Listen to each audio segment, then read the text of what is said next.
అందరికీ నమస్తే. Welcome to our channel. AP assembly deputy speaker అయినటువంటి రఘురామకృష్ణరాజు గారు సాక్షి మీడియా పైన కొన్ని నోటీసులు అయితే జారీ చేయడం జరిగింది.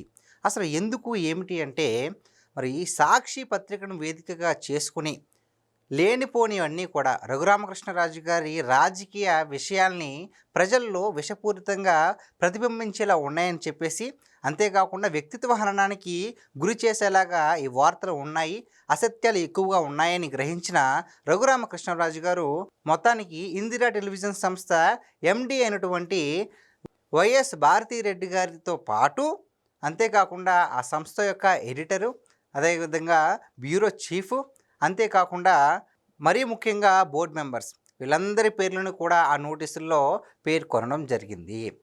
మనం బాగా గమనిస్తే కనుక దీన్ని కక్షపూరిత రాజకీయంగా ఆ కోణంలో తీసుకొద్దామని చెప్పేసి వైసీపీ నాయకులు అనుకుంటూ ఉంటారు. ఎందుకు అంటే రఘురామకృష్ణరాజు గారిని ఎంతలాగా టార్చర్ చేశారో, అందులోనూ ఆయన వైసీపీలో మంత్రిగా చేశారు. అయినా సరే ఎందుకో వైసీపీ యొక్క తీరు ఆయనకు నచ్చక వ్యతిరేకించారు అని చెప్పేసి లేనిపోని కేసులు ఆయనపైన బనాయించి ఏకంగా థర్డ్ డిగ్రీ ఇచ్చి ఆయన ఏకంగా బయటకు వచ్చిన తర్వాత ఏం చెప్పారు అంటే, నాకు ఇది మరొక పునర్జన్మ లాంటిది అంటే ఎంత నరకం చూపించారో ఒక్కసారి మనం ఆలోచించుకోవచ్చు. అంతలాగా టార్చర్ చేశారు కాబట్టి ఆయన కక్షపూరితంగా చేస్తున్నారు అని ప్రజలు అనుకునే ఛాన్స్ ఉంది. కాకపోతే ఇది ఎక్కడా కూడా కక్షపూరితం కాదు.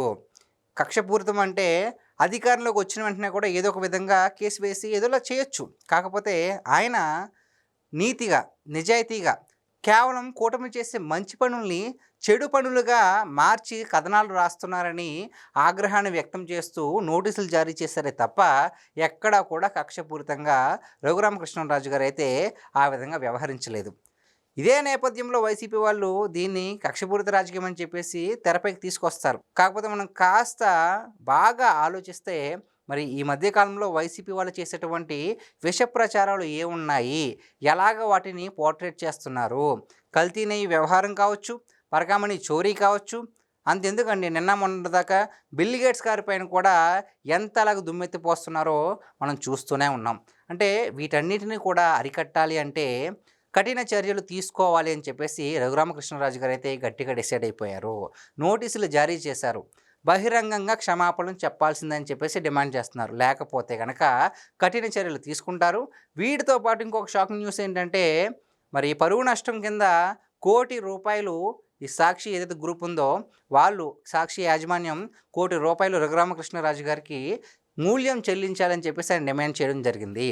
ఆ మూల్యాన్ని ఒకవేళ ఇస్తే గనక వాళ్ళు ఒప్పుకుంటారు లేదు పక్కన పెడితే, వాళ్ళు క్షమాపణ చెప్పి ₹1,00,00,000 కనుక ఇస్తే గనక ఆ ₹1,00,00,000 ఏం చేస్తారని చెప్పారు ఆయన స్వలాభం కోసం వాడుకుంటారని చెప్పలా. ఎవరైతే అమరావతి రాజధాని కోసం రైతులు భూములు ఇచ్చారు కదా, వాళ్ళందరికీ కూడా నేను సహాయంగా ఉంటాను, వాళ్ళ కోసం నేను ఈ ధనాన్ని ఏదైతే ₹1,00,00,000 మూల్యం చెల్లిస్తారో ఆ ధనాన్ని ఆ రైతుల కోసం ఉపయోగిస్తానని చెప్పేసి రఘురామకృష్ణరాజు గారు అయితే చెప్పడం జరిగింది. ఈ ఒక్క మాటతో ఆయన యొక్క విశాలమైన హృదయం ఎంత మధురమైందో అందరికీ అర్థమవుతుంది. సో గైస్, ఈరోజు మన వీడియో. ఈ వీడియో పైన మీ విలువైన అభిప్రాయాన్ని కామెంట్ రూపంలో తెలియజేయండి. మరిన్ని వీడియోస్ కోసం మా ఛానల్ సబ్స్క్రైబ్ చేసుకోండి. Thank you.